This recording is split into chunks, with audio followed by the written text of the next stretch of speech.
मध्य प्रदेश के इंदौर के रहने वाले राजा रघुवंशी का हनीमून अचानक एक खौफनाक मर्डर मिस्ट्री में बदल गया है। 22 मई को शिलांग पहुंचे राजा और उनकी पत्नी सोनम की रहस्यमयी गुमशुदगी ने सनसनी फैला दी है। राजा का शव तो मिल गया है, लेकिन पत्नी सोनम का कोई पता नहीं चल पाया है। इस बीच राजा और सोनम रघुवंशी का एक सीसीटीवी फुटेज सामने आया है, जो 22 मई का बताया जा रहा है। इस फुटेज में दोनों को एक होटल के बाहर स्कूटी से आते और बैग रखते हुए देखा जा सकता है। इसके बाद वे स्कूटी से घूमने निकल जाते हैं। ये वही स्कूटी है जो बाद में 25 किलोमीटर दूर एक पार्किंग में लवारिस हालत में मिली थी।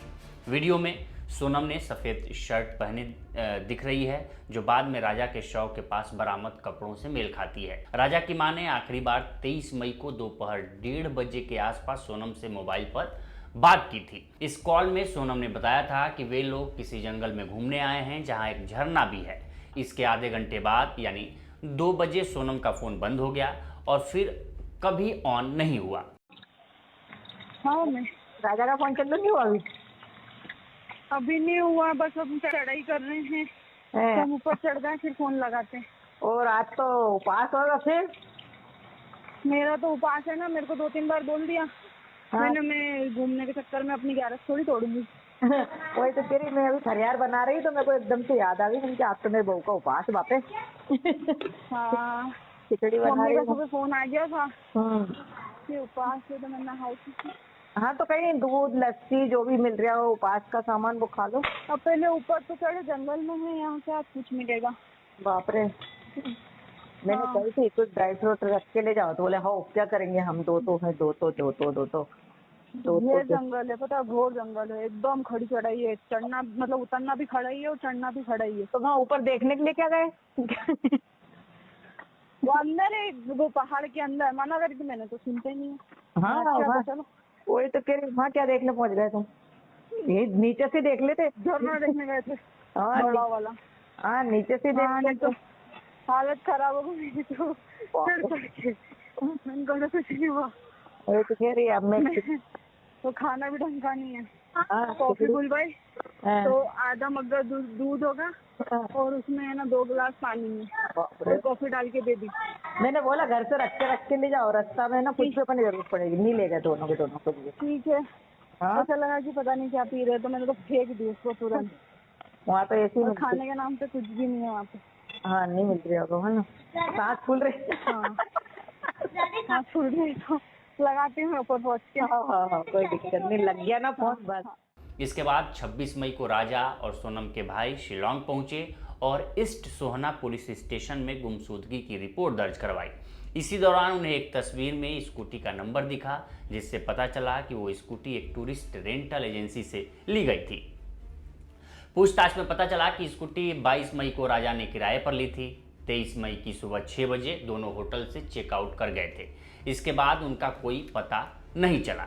24 मई की रात मवालखियत से 25 किलोमीटर दूर ओसरा हिल्स की पार्किंग में वही स्कूटी लवारिस हालत में मिली थी। इसके बाद पुलिस ने आसपास के इलाकों में तलाशी शुरू की थी।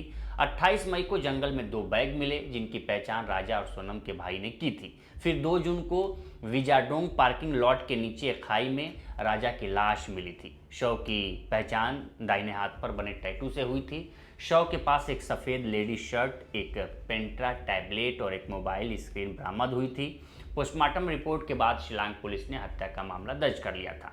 ऐसे में होटल में पहुंचने से लेकर लवारिस स्कूटी मिलने तक के सबूत इस मामले की गहराई को और बढ़ा रहे हैं। शिलांग की वादियों में हुई इस घटना के बाद सवाल उठ रहे हैं कि आखिर सोनम कहाँ है और राजा की मौत के पीछे क्या राज छुपा है। राजा और सोनम की शादी 11 मई को हुई थी। शादी के महज 9 दिन बाद 20 मई को दोनों हनीमून मनाने के लिए इंदौर से बेंगलुरु होते हुए गुवाहाटी पहुंचे थे।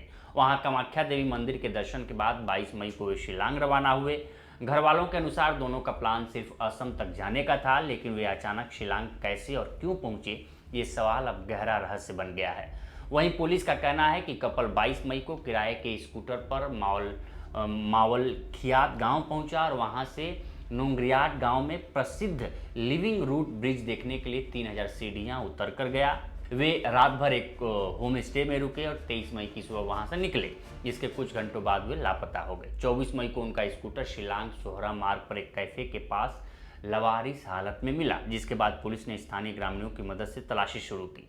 11 दिन बाद ड्रोन की मदद से राजा का शव नोंगरियाट गांव से 20 किलोमीटर दूर वेई सोडांग झरने के पास 100 फीट गहरी खाई में मिला। शव की पहचान राजा के दाहिने हाथ पर बने राजा टैटू और कलाई पर मौजूद वाटरप्रूफ स्मार्ट वॉच से हुई। घटनास्थल से एक महिला की सफेद शर्ट, पिंटरा, 40 की दवा की पट्टी, एक टूटी मोबाइल फोन, एलसीडी स्क्रीन और स्मार्ट वॉच बरामद हुई। राजा के भाई सचिन रघुवंशी ने इंदौर में पत्रकारों से बातचीत में कहा कि उसके भाई का शव इतना सड़ चुका था कि चेहरा पहचानना मुश्किल था। राजा की सोने की अंगूठियां, चेन और बटुआ गायब हैं, जिससे हत्या का शक पक्का होता है। मैं सरकार से मांग करता हूं कि सीबीआई इसकी जांच करे ताकि सच सामने आए। मैंने अपने भाई को खो दिया, लेकिन सोनम को नहीं खोना चाहता। लेकिन बड़ा सवाल है कि आखिर सोनम कहाँ है, उसके साथ क्या हुआ, क्या ये हत्या है या कुछ और? क्या दोनों को किसी षड्यंत्र के तहत मारा गया या वे किसी खतरनाक हालात में फंस गए? शिलांग पुलिस की तफ्तीश जारी है, लेकिन इस रहस्य से पर्दा उठना अभी बाकी है। फिलहाल इस रिपोर्ट में इतना ही। बाकी देश दुनिया की तमाम खबरों के लिए बने रहें लोकमत हिंदी के साथ। नमस्कार।